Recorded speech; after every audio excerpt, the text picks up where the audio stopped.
Alrighty, here we've got Dungeonfell being played on Steam, courtesy of the publisher here. So we're going to do a new run. So this is a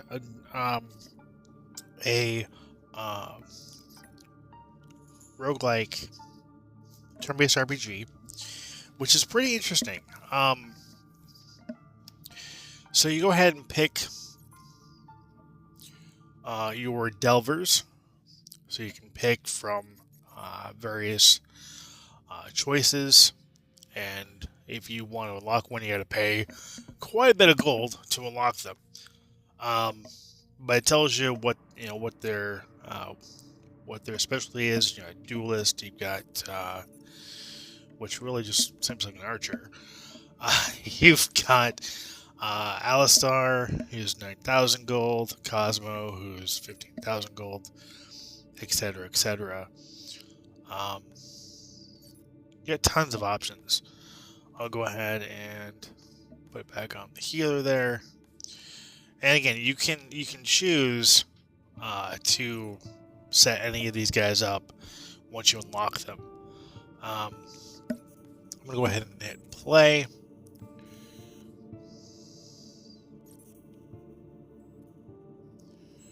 Okay, and then here you're going to choose what run you want to do. So you have the Pharaoh's Tomb.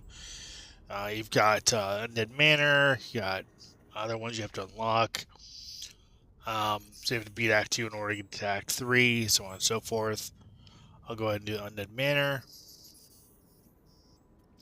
And here you're going to go ahead and choose what boss you want to end up with at the end of the run. Obviously, I have not gone through this because this game's actually pretty difficult. So I'm going to play. So I'm going to go against the Abomination. So when you start a map, you start within the first room, and then you go from room to room to room, and you pick what path you want to go down. And this game's pretty straightforward. I mean, you got your attacks here. You also have spells you can use that'll use either your character AP or your team AP, depending on the attack. And some attacks will attack all enemies. Some will only attack one. I'm going to use this attack here. And then at the end of the battle, you'll earn gold and some type of experience points to be able to upgrade your character. And this is really the gist of the game here. The game looks awesome. I love the way the game looks. It runs pretty well.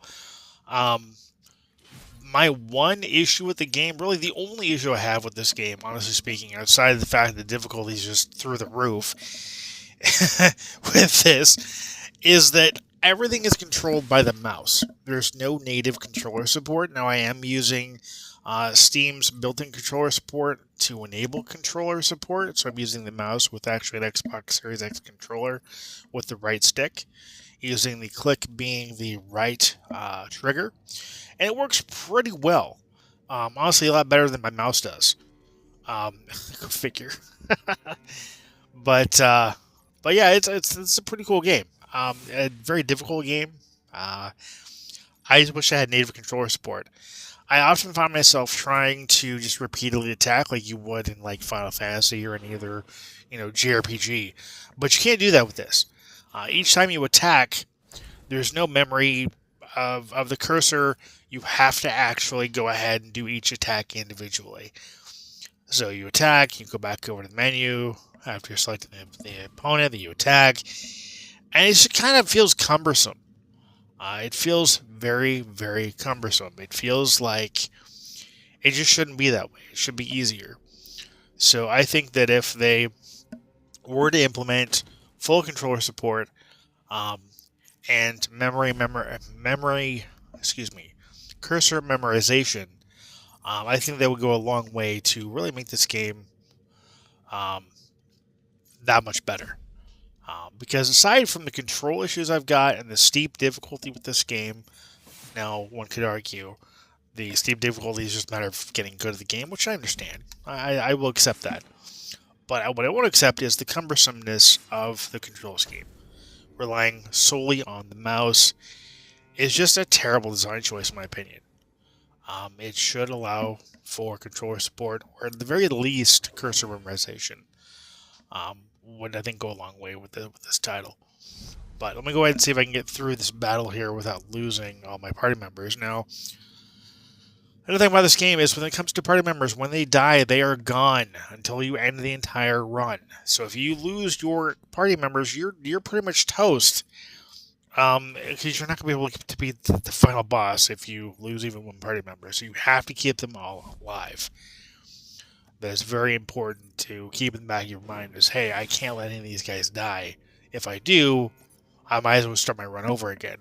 Because the game is that difficult.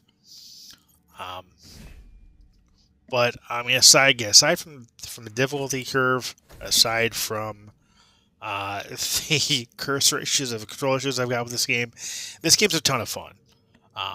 Those issues aside, this is a really wonderful JRPG roguelike game that's just a ton of fun to play. It's a really cool little dungeon crawler that's available now via Steam. And it's just really cool. So definitely would recommend checking this game out if you're a fan of dungeon crawlers. Definitely check out Dungeonfell. It is a wonderful game, despite the issues I have with it. I'm going to end the review here, though. I do want to thank the publisher for the opportunity. I do want to thank you for watching. Thank you for subscribing. And as always, until next time, take care and happy gaming.